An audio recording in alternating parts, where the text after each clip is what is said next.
Welcome to the Soul Fam podcast. I'm Diana Marquetta, and on today's episode, I have the great pleasure and honor of interviewing Marco Bazzi from the film Touched, which you will soon see in summer film festivals, and producer Mark Vadano, who created this film. And this is more than just a passion project. It is a fabulous film from what little I've seen so far that shows what it is to be neurodivergent through that individual's eyes and through that experience. Mark is entering his second career as a filmmaker, and fortunately Marco became a part of this as well. And I would love for the two of you to tell the story about Touched and how this all came together. Sure.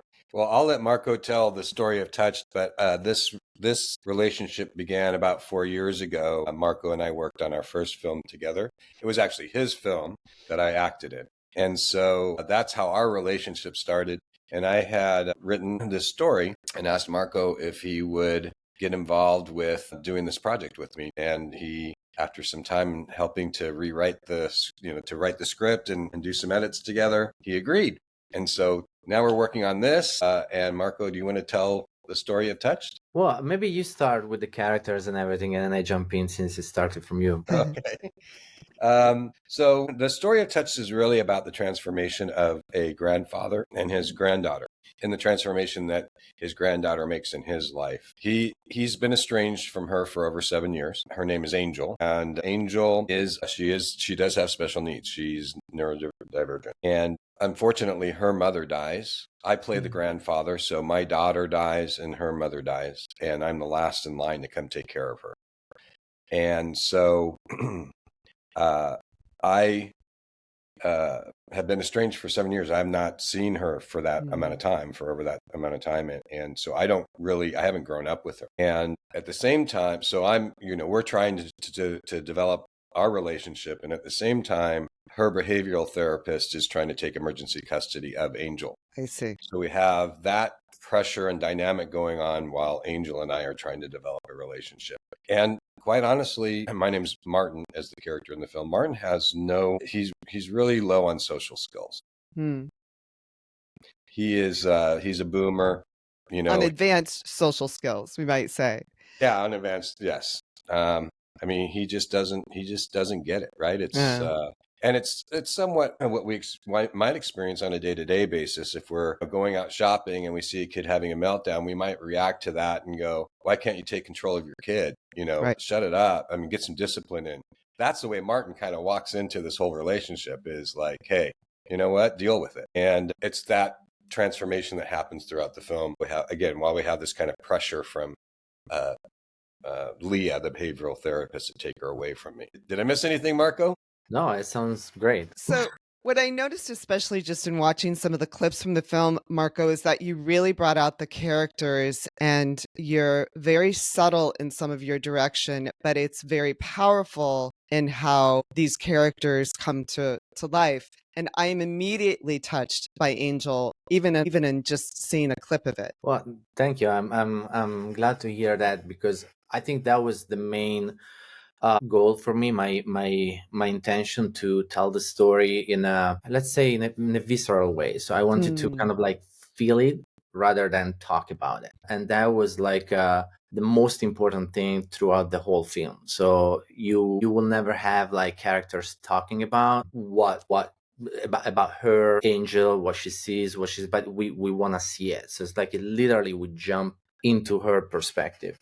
But that's true for every character, but especially the grandfather and Angel, because I also wanted to explore the grandfather. So I was interested to see like how this man because they have like a similarity, the two characters, in different ways. Like they're both people that you can see in a certain way from the outside. You see them and you have your own idea about that, but you do not know what's going on into their internal world. So we explore Angel's point of view, but we also explore Martin's point of view, this man that looks like angry, and it's just like you don't like him first, but what's behind that mask, so the blame, the guilt, and why was he so distant to the family? And so I like the idea of having those two characters, and at some point of life they just meet each other, and they're the only thing that they have, like the only relatives, like, and so now they need to find a way to communicate.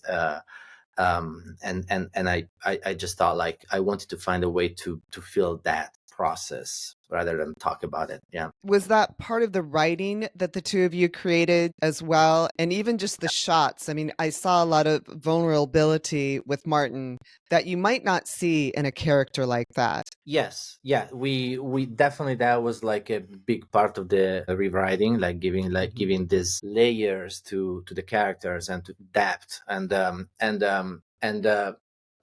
I like that you say that you can see vulnerable parts, because the important thing in the film for me was also having moment where we see those characters alone, so they're not with other people. And so we have many moments where we see Martin alone in his daughter's room. We see Angel alone, so we kind of like we want to be in that room with them, and so we see something that maybe is not showing up right when Martin is next to Leah, the therapist, or even next to Angel. Just there's something that clicks when you are completely alone by yourself. Right. It does make you feel as though you're in the room with them, that I'm in that, whether Martin's laying on the couch with his head back and he's facing so much frustration, or Angel's sitting up against the wall sobbing on the stairwell. There's a part of you that feels like you're in the room with them. Yes. I that was the idea.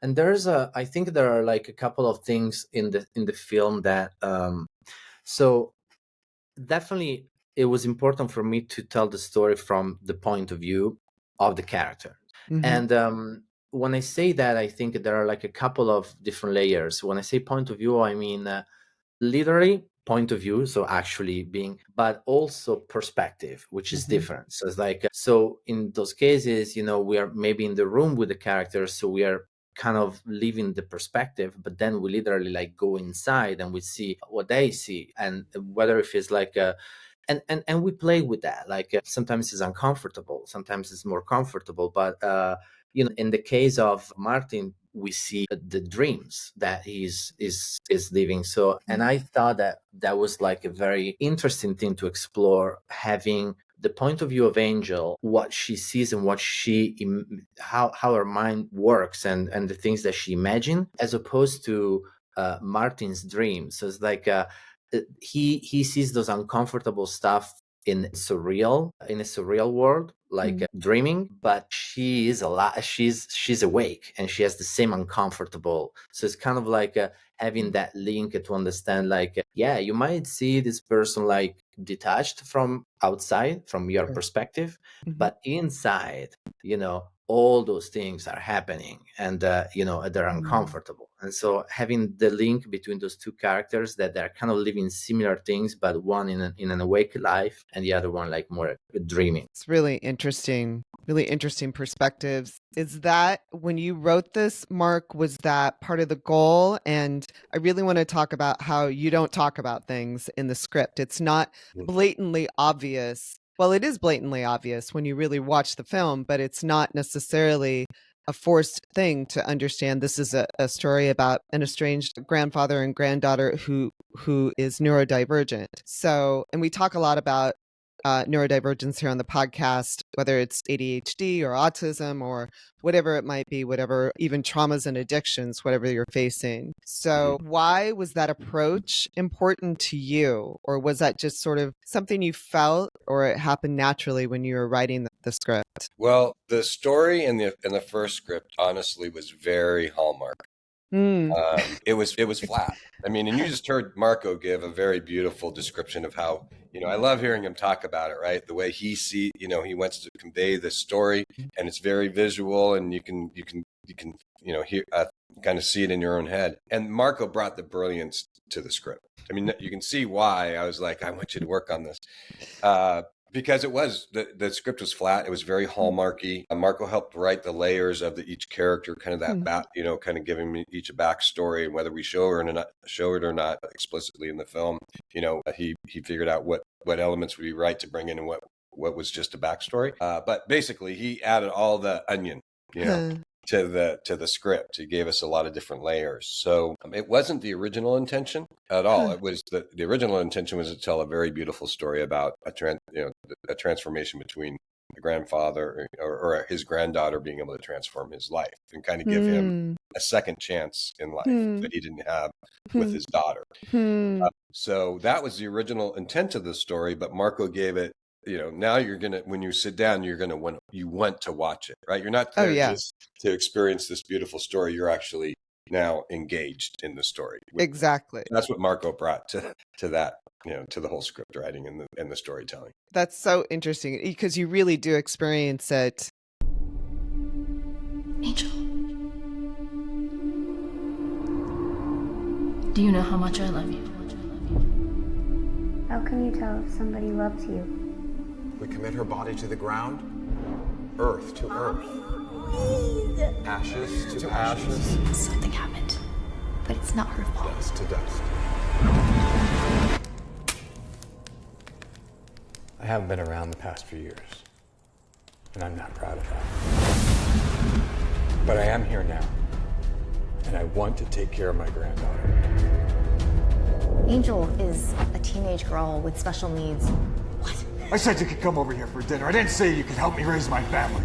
He may be her grandfather, but he doesn't know anything about her, and I believe him to be dangerous for her. I was just trying to get her to eat something! My mother always gives me 3/4 cup of water every night. That's not 3/4 cup.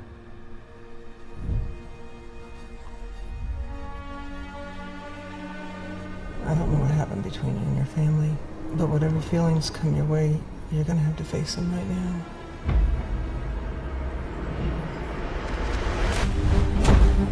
He brought tragedy to their family. I didn't do the right thing when I left. I should have stayed with you and your mother. It's all my fault. You were good with her, Martin. I don't know if that's enough. It's time to let me go. Let's hit the road. My mother asked me if I knew that she loved me. What's your name? Angel Hester, what's yours? Someone who loves you will do things for you that make you happy, no matter if it is hard or uncomfortable for them. I love you so much.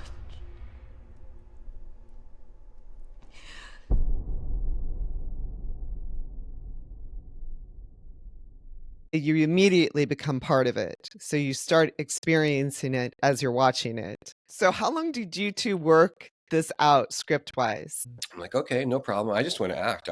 You get all creative direction. I just want to act.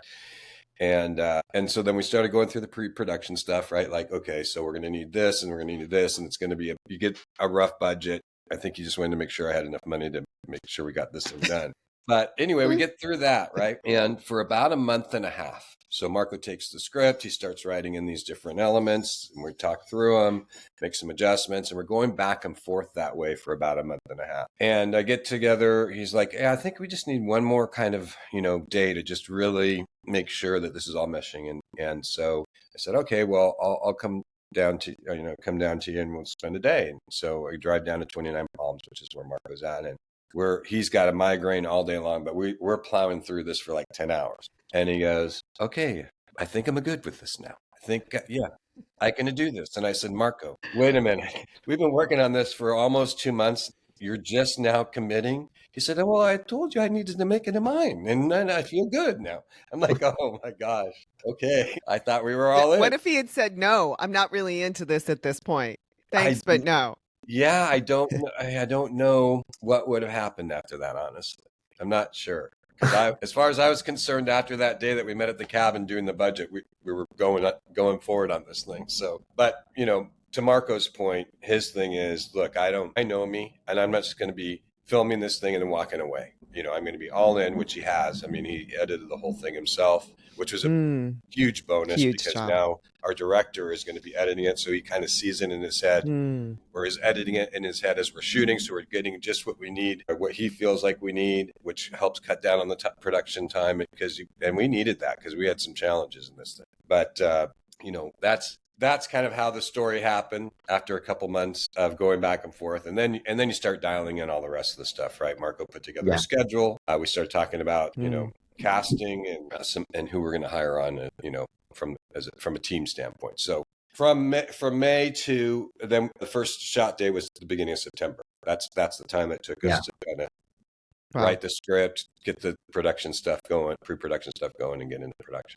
Let's talk a little bit about the challenges, because this is not a studio film. This is, I don't want to say it's bootstrapped, but this is really from your own heart and soul. Yeah, and the goal has always been to make a movie that looks like it was $1 million budget or more. Mm-hmm. Right? It's not $1 million, but we both believe it looks like it is. Or that was the budget. So one of the challenges, the biggest challenge, I think, I would caution anyone that wants to film in California, just because of all the permits you have to have. It's ridiculous. Whether you're $1 million. What's that? It's ridiculous. No matter what you do, it's very hard to film in California. It's tough, and we're a small crew and cast. We're not 100 people deep. I mean, I can understand, I guess, to some extent, if you were that big of a production crew. Special effects or anything like that, So that was a challenge. And then you throw in on top of that we had the Highland fires 2 days 2 days after we started filming. And even before that, from a scary kind of financial standpoint as the executive producer, I had been in a career for 30 years doing hospitality marketing. And the 3 days before we start filming, my boss calls me in. I've been with him for 30 years. He's like, hey, man, I got to tell you, I don't know if I'm going to be able to keep the doors open. I got to adjust your package. And so I went down to like 25% of what I was making before. So I'm like, oh, okay, well, here we go. This is, universe is saying, you're not testing this thing out. This is what you're going to be doing. So it, slams me into that. And then our schedule gets really messed up from the fires. Of course. So then we have to move everything around, including the permits. Well, you've got these fires going on, so no one in city is really working. And so now we're trying to get ourselves as much space in between Big Bear, up in the mountains, in Big Bear, as much space between the fires and us having to go there to film, which was the chunk of our filming, 10 days out of 18. Oh, wow. So there was that part. And for whatever reason, the theme, we have that going on, and we're trying to reschedule. And then the theme is like cars for some reason. My car breaks down during pre-production, going to Marco's in 29 Palms during the summertime. His car the battery goes dead when we're filming. Our director of photography drove out from Kansas City, brought about like over 1,000 pounds of equipment, put it in a trailer, and as he's going down the mountain to go to 29 Palms, his brakes go completely out. And by the luck of the universe, or by the grace of the universe, and Marco was in the truck. I mean, last hairpin turn. I'm getting the story secondhand. Yeah, no, you're like. No, I hate those hairpin turns. Trust me, I know them well. Nick and I always say, like, we almost died together. So there is a bond there. Like, we are, Right. Oh, the that's last terrible. hairpin turn, they make it, that's when the brakes are going completely out. And luckily, there's a straightaway after that, and they're able to coast. His brakes were out, like gone, burnt out, because he was laying on him as he was going down with 1,000 pounds. With all the weight. But so that, and then we find out that the trailer actually had a bracket underneath and the suspension that was broken. It's just like, oh my gosh, by the grace, right? And so when we had, he came out from Kansas City, he was going to be driving back with this trailer to Kansas City. We had the bracket that was getting repaired, and the guy says, oh man, that tire on that side is about ready to blow out. You're lucky that it didn't. Oh my gosh. He was going to be, not that it could have blown out on the highway too, going down the hill, but also he's trying to drive back to Kansas City after this, So anyway, there's a car thing. And then just at all this stress, but everything just keeps working out. We need it, the fires finally back off, and it's just in time for us to get up there, and not really, we only lost a day of filming. Oh, wow. Our permits, that we needed for the marina, because if we didn't get that shot, everybody's going home, and then wintertime comes, nothing matches, so we would have had to wait till next year to finish this thing. Our permit comes the day before we need it to be able to film that last shot at the lake. So there's that, and then we're filming in a theater, and that's in a place where they have plays and stuff, and before the play they do magic tricks outside, right? And that's one of our sets outside of the theater. And I hear this, oh my gosh, Mark, jeepers, oh my, what is that? And I don't have my glasses on. I'm looking at the ceiling. I'm thinking, wow, that looks like kind of a big bug. And we had a scorpion on set at Marco's place before that. So I'm thinking, Right. oh my gosh, big bugs now that are the theme. And I look up and it's actually a playing card, like the 9 of diamond or spades or something. That's why it looked like a bug, because it was just black, right? And so I look up, and the trick is somebody pulls a card out. I know the trick. So they pull a card out, they put their name on it, goes back in the deck. The magician throws the cards to the ceiling, and a card sticks up with your name on the one that you wrote on, right? That's the trick. So I look up, on one card, it says Raven. Well, Raven is the mother's name in our movie. It's not a common name in the first place. You don't hear a bunch of Ravens out there. It's not like, Kathy or something. So that's on there. And then another card with another name with Nick. It's spelled N-I-C-K, but still our director of photography is Nicholas, right? Oh, Nick. interesting. And so it's just like, that was just another divine sign to say you're on the right track. Because at one point in time, Nick, our director of photography, was like, Mark, the universe is just, just making sure that that this is what you want to do. Right. So yeah, to put it mildly. Just hang in there, that. Yeah.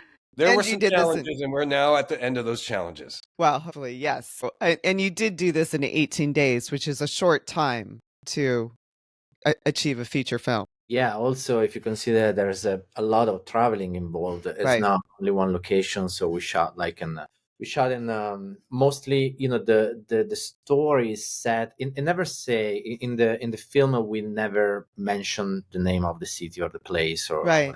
So, but that was my faux pas. I wasn't supposed to say where we shot it. Well, I don't necessarily, because I recognize some of the places, but it feels like it could be anywhere. So, yeah. I mean, it's easy to relate to the locations as well. Yeah. Even though I sort of sense where they probably were. I think it's like I don't know. I think it was a general thing for me, like not mentioning really anything. Like as I said before, the characters are not talking about Angel. In the same way, we're not talking about the place, because I wanted to have everything really. I don't want it to have labels. So that sometimes when we watch something and we have a name, we have the need to label and to put things in the boxes. And I didn't want to do that. So I just wanted to see characters and feel characters without like really put them in the box. Going back. So we shot like in a mountain. We shot in the desert. We shot in Los Angeles because of so first we arranged everything to do with sense, like maybe 1 week in the desert, 1 week in Los Angeles, 1 week consecutive. But because of the fire, we had to rearrange everything, and it became a puzzle, literally a puzzle. So we were just like 2 days here, then go there, and so it was a huge challenge to do that in 18 days. But we didn't give up, and we made it. So it's definitely a good thing. So I'm proud of it. Well, one of the other things, Dan, I just remembered that was a little bit of a sign from the universe was we had struggled to find a school to shoot. Oh, yeah. I mean, what do you mean? Permits, and then schools. Don't try to do either one of those in California. I mean, they are hard to get. Yes. Oh my! And if you can, it's so expensive.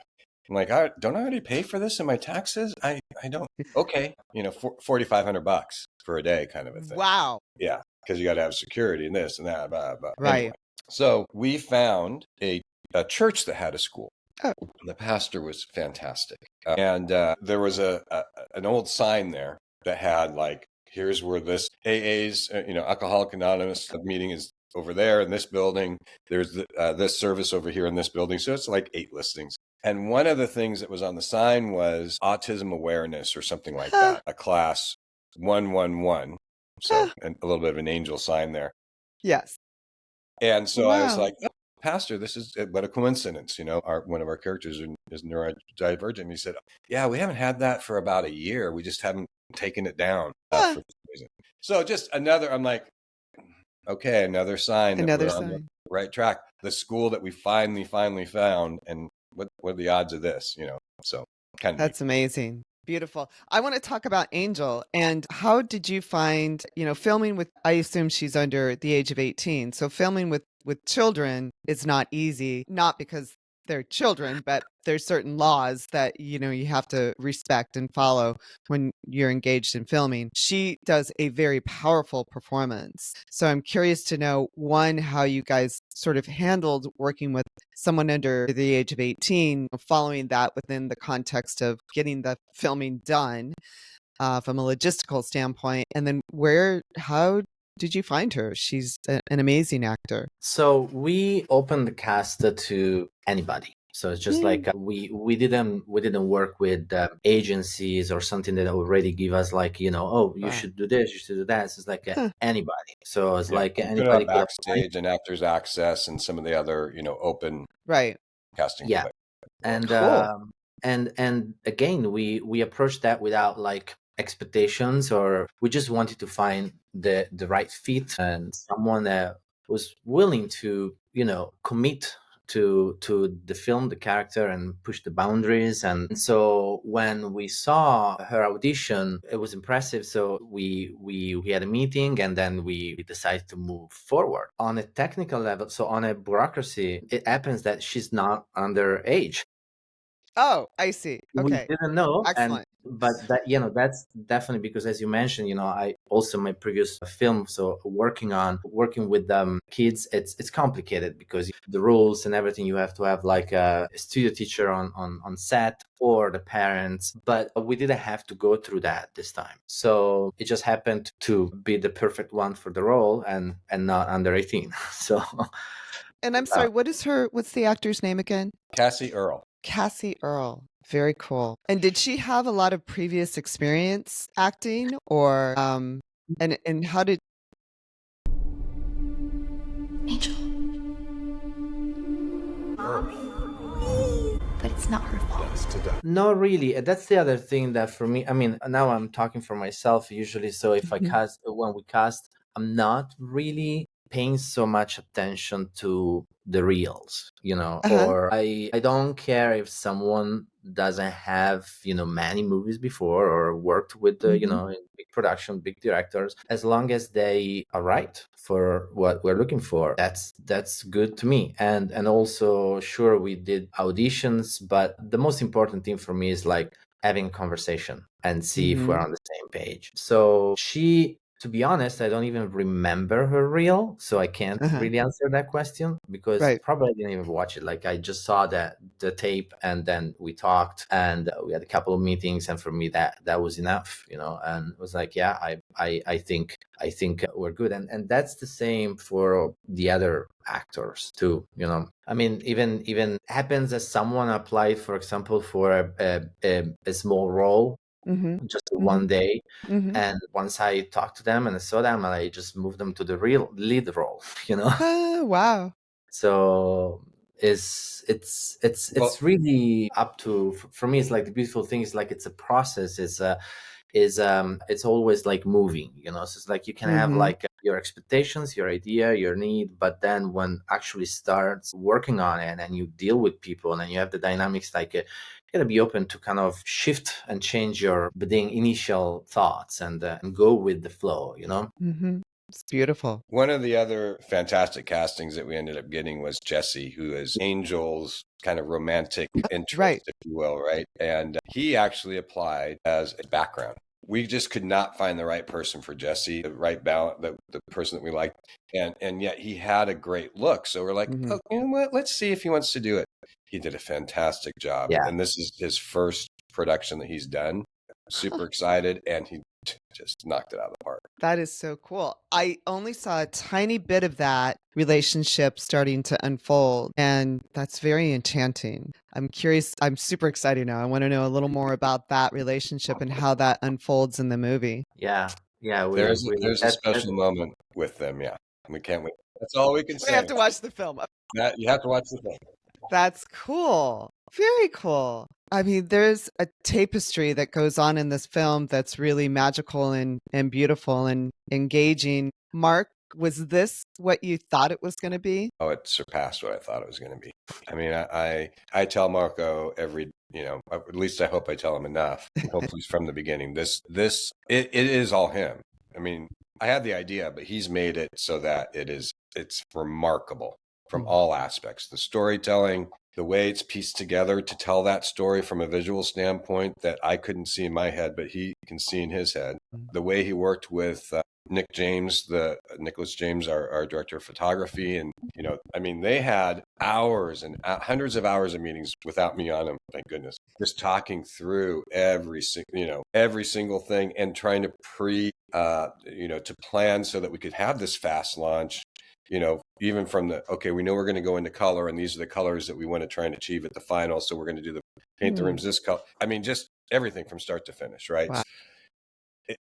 It exceeds any kind of expectation. Sorry, my dog is weaseling his way in here. He's cute. Sorry.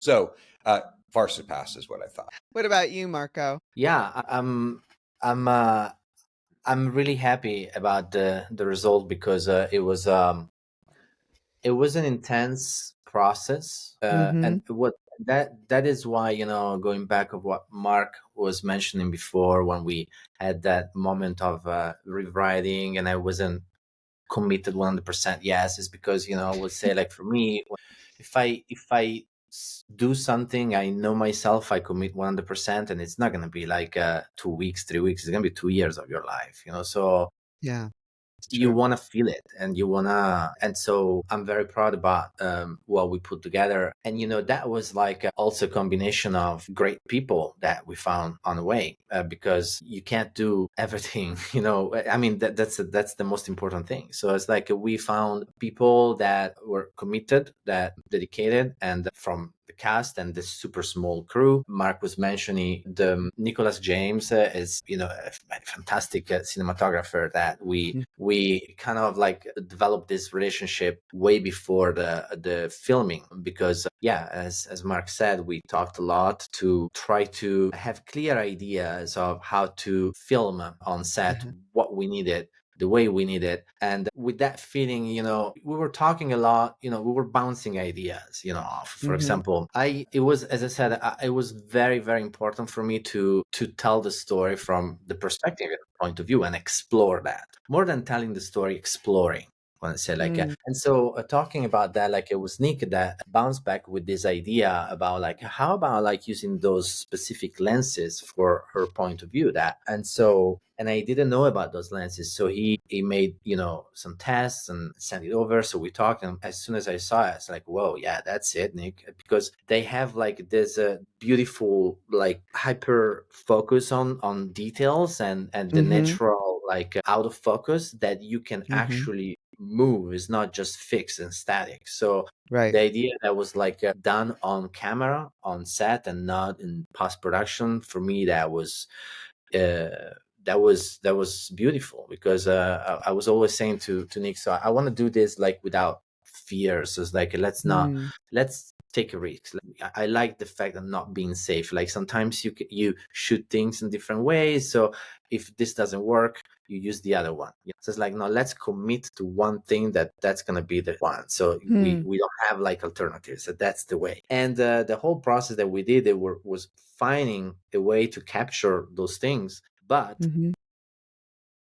in a grounded way. I really wanted to feel like that it's real, and it's not like even the surreal stuff. Like we wanted to find a look that it was like accessible, that we can feel and see as real and perceive as real. And so we went through all those things, and so in the end, I'm very happy about the result, because we did the best we can with what we had, and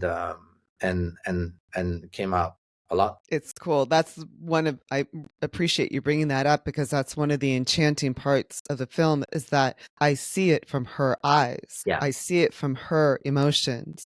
Yeah. And that's not something you did in post-production. That's something you did while filming, which is a whole other accomplishment. Do you know how much I love you? I love you so much. Yeah, we literally had like Angel's camera. So it's like it was a different camera, different lenses. And so we every scene we were like, okay, now let's get Angel's camera. So we were like doing the scene from her point of view, and literally holding the camera. So Nick was like moving the camera and holding it like in the way that she was looking at things, and actually Cassie was next to him or behind him, like really following that process. So it's yeah, it was and we all got used to it. Maybe it was weird at first, at the first day, say the other actors, whenever we use the Angel's point of view, you gotta look at the lens, that's Angel's eyes, and after a few days it became like normal to everybody, like just like act with the camera. Yeah, it's an amazing, interesting technique. It draws you further and further into the film and into the character. Yeah, and to Marco's point too, Diana, I'm sorry to jump in. No. Okay. This film, at any point in time, with all the stuff that was going on and how hectic it was, and to Marco's point, how many times we moved, and the first days was the heat wave of summer too, 115 degrees. So we're in places where you can't turn on the air conditioning because of sound. We're moving in the heat like that. I mean, it was, and then we have all these problems, and anyone at any point in time could have said, this is way too much for me. You're not paying me enough to do this, man. I got to go. Right. Yeah. And no one did. This movie could not have been made without the other actors' commitments, without the crew's commitments. There's just no way. Marco and I were in 100%. Sure. I don't think either one of us would have ever thrown up our hands, but anyone else could have at any time with all the stress that everybody was under. Hats off to them. Yeah, it was definitely meant to be. Let's talk about how's the world going to come to see this film? Good question. That's the $100,000 question. Well, as Marco said, we're in the final stages of the post. It will be, we will be sending it out. We've already sent it out to a couple festivals for review to see if we can get in kind of last minute. We'll see. But certainly we're, patriotfilming.com, Patriot, like the patriotfilming.com. We'll have updates on it. If it comes out, we'll let people know if they want to sign up there. We can let people know that, and all they need to do is have their email. When it's, what festivals it's going to be shown at, because that's one way of seeing it during those screenings. And then the reality is from there, it needs to be distributed somehow. So whether that happens through a film festival where somebody might purchase it or purchase the distribution rights, whether we get a distributor on our own outside of the festival or as we're doing festivals. And then the final, kind of the final would be after you kind of exhaust all those things, even a theater run, which we might do as a limited release on our own, pending. Basically, the communication vehicle will be to sign up at patriotfilming.com so we can let people know what's going on. But it's going to get out there through festivals and then some kind of distribution at the end, most likely at the end of the year. So, and we can get involved in this film, correct? We can help contribute and be a part of this film. Yes. As easy as getting us the email in case, they want to get tickets later on, or we have a fundraising program, a crowdfunding program on Indiegogo. Awesome. Indie, like indie films, go-go, like go-go dancer, I guess. I don't know how they came up with that name. Indiegogo. And it's under Touch the Movie. So there's different levels and perks. And we just had an executive producer sign up last night. Which is awesome. Yeah, beautiful. So, then you get your digital tickets, or we'll get you tickets when it comes out, and you get a signed script. There's those kinds of things. So, but yeah, at minimum, just having your email through Patriot Filming to be able to keep in contact with you as this gets some momentum going behind it. But financially, if people want to help with the post-production stuff, because there's a gap there a little bit, you can go to Indiegogo. That's awesome. Under the movie Touched. Do you have a feeling, or do both of you have a feeling or a sense of responsibility to share a film about not only a relationship between a grandfather and granddaughter, but as a society struggling to understand and accept one another in our various states of neurodivergence, ADHD, or even an emotional sort of recovery, regaining our sense of commitment to one another in a relationship or a sense of connection, at least in relationship. Yeah, well, there's my personal connection with the story is, excuse me, I had a good friend in school who was neurodivergent. I mean, back then we used a different term because, I'm an old fart. So, but And what was that term, Mark? actually back then we would call them retarded. And that's kind of where the title of the movie came from as well, Mhm. is we had that in there as Martin, just to show how disconnected Martin was from, Mhm. just reality in general. Mhm. And then later on in my life, that merged to touched. So you wouldn't say, that was the politically correct version of that back in the late 70s, early 80s, right? So Martin corrects himself, and this is in the first round. Martin corrects himself and says that Angel is touched. Mhm. And so when Marco said, look, you know what? This is a story, just a story. We don't need to talk about what's going on with Martin. We need to let the audience feel that. We don't need to talk about what Angel's going on with Angel. We just need the audience to feel that. And I said, well, okay, Marco, we don't have any reference to touched in the script anymore. Do you want to change the title? And he said, no, I like it. I think I it's like still the hot. title because for me, touched. I mean, I did it clearly also because English is not my language, so I didn't know this backstory. For me, touched had different meaning, so I like that, Mm. and I like the double meaning. So I like, for instance, touched that could be moved, right? So, and Mhm. there's a lot of Mhm. Mhm. moving things in the film, like on different perspectives. So I like Mhm. that. Its physical touch is so it's like has a many layers. So I'm like, yeah, let's leave that, and even if we removed everything on the script, and because again, going back to that and to your question, the responsibility that I feel in general is not just about that. I think as a filmmaker, you always feel a certain kind of responsibility of how you put the story out, no matter what, just like every character, everything. So for me, I talked to a lot of people, and especially one specific consultant, but the there's so much what you can call the spectrum and everything, so many things. It's like you can't tell a story that it's gonna cover everything, because they're so Exactly. different. So that's why I like to say, for me, so I don't want to mention that. I don't want to say that it's a story about that, but it's a Right. story about the person, and that's why I wanted to remove all the labels, because once I put a label on, automatically my brain starts like to, okay, so if it's It's really that true. kind of specific thing, that means that then it has this is it, this is it, and you just lose. You try to describe things, and instead of like living them and feeling them. For me, it was much more powerful to tell a story that I don't, where I don't have those labels, but that goes every way. So when we look at someone, when we deal with someone, so we see them with always from our perspective, and so we judge what we think that they're feeling, living, or whatever, just from their appearance or the way they're behaving, but we don't know their world inside. So, and that is the most interesting thing that I wanted to explore, to say, like, to have both sides, like, okay, so we see these people in a way, but we don't know what's on the other side, and that's the responsibility that you're talking about. So the hope that can bring awareness in that sense. It's like a remove judgments, and labeling. Yeah. And for me, it was my personal, I self-stimulated as a kid. Uh, um, from an infant stage. My mom said I would get up on all fours and rock my head into the headboard. And so when she took me to the doctors, I was born in 62, so I was probably, 63, right? Let's just say old enough to be in a crib knocking your head against the headboard. She took me to the doctor. The doctor said, oh, don't worry about it.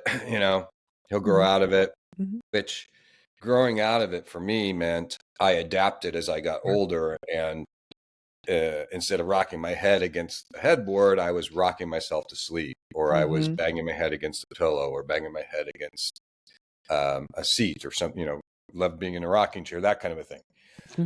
And so, I've always had this curiosity kind of in the back of my head of like, well, what if I would have been taken in today? What would have happened to me? Would they have put me in a drug program? Would they have put me in this box? What would that kind of path take me down? So, in reality, my friend that I had in school who would go, you always are so nice to me, Mark. And I'm thinking, well, we're not really that different. You know, Yeah. if you knew that I was banging my head against my pillow at night, it was so that's kind of my personal connection with the story, just to go, there's a lot of questions out there, and I Right. have them, often, like, why is this going on and what would have happened to me, kind of a thing, so, and then I think the story also just brings up this natural question of, if I knew that the rest of my life I have to take care of, or not have to, but I'm taking care of my reality is I'm taking care of my child for the rest of my life. Right. What happens when I'm gone? Who is going to take care of my child?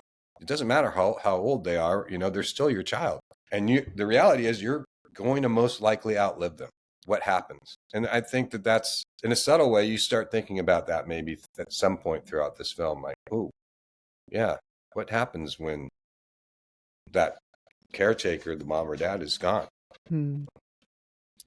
I think our responsibility is just to provide a compelling story that at the end of the day, somebody walks out and starts asking questions. Mm-hmm. Yeah, and also that that kind of the constant need that we have sometimes as people. We believe that our belief system, what we know is the thing that has to be is the right thing to do. So in this case, like Martin walks in and he has this situation, and it's like this has to be in my way. So I control her, and so he's not realizing that there's a whole other world and perspective, and so that the transitional thing is like a kind of understanding Angel, and that she's the fact that he doesn't get it, that it doesn't mean that it's not right or real, and he's stubborn about his like and so that's what we do sometimes, like it's my way, and so it's like a process of like welcoming like a new perspective and understanding that, and having that exchange, that is like that for me is one of the most beautiful thing, actually, like having that type of relationship. It makes you pause. The movie makes you pause and think and reflect I hope so. and feel. Yeah, I hope so too. Yeah, that would be a good sign. Is there anything I've missed about this? Anyone you want to thank or mention, or anything in particular about Touched that you feel the audience should know or embrace? Well, I think again, so we talked about like the amazing people that we worked with, cast, crew, and everything. I think it's I just want to say this, like that this is a movie made with it's true. So it's made with the real intention. So like people that worked on it worked with dedication because they believed in what we're doing and the story. So none of the people that were on set with us or worked with us like did it just with an agenda. So and I think that is what I believe, that you can feel this in the film. And so my hope is that people can approach the film with an open mind, with no judgmental, but just having this story, coming to them. And then, as you said, like pause, if it creates a moment after that to pause and reflect, whether it feels like good or something bad, or comfortable or uncomfortable, but reflect, that's a good sign to me. So that's what I hope. What about you, Mark? I would mirror the thoughts that Marco has just stated. We've talked about it. We really don't want to have somebody come out and go, either be extremely moved one side or the other. I really hated it, or I really loved it. But we don't want the in between. And we think we've given enough dynamic in the movie itself, from visual, all the way around. Thank you for watching this far in the video. I hope you enjoy the movie Touched. It's a genius sort of film by director-writer Marco Bazzi and producer, writer, and actor Mark Vidano. It's a genius sort of film that covers neurodiversity in a very different kind of way. We covered neurodiversity in the Soul Fam podcast, as well as tarot and aliens and angels and all sorts of wonderful things, because I strongly feel that neurodiversity and spirituality, or higher elements of frequency and our brain development and mind development, is adjacent to neurodiversity, that perhaps it's one and the same, or it's related nonetheless. So we've been covering it lately because of that particular connection. I don't have the science to prove it, but it certainly feels that way. So I hope you love Touched. It will be in a film festival soon near you, or perhaps streaming if the right distribution deal is struck. Please contribute to the Indiegogo page of Touched. I will list it here in the description below. And please continue to like and subscribe the Soul Fam podcast. Your liking and subscribing makes a big difference to bring powerful voices of today's psychic, tarot, aliens, angels, neurodiversity, entertainment, science, and things from galaxies way, way beyond to you. Your involvement, your curiosity is so welcomed by the Soul Fam podcast, and we appreciate you and wish the very, very best for you in every aspect of your life. Please continue to like and subscribe, and have a fabulous week.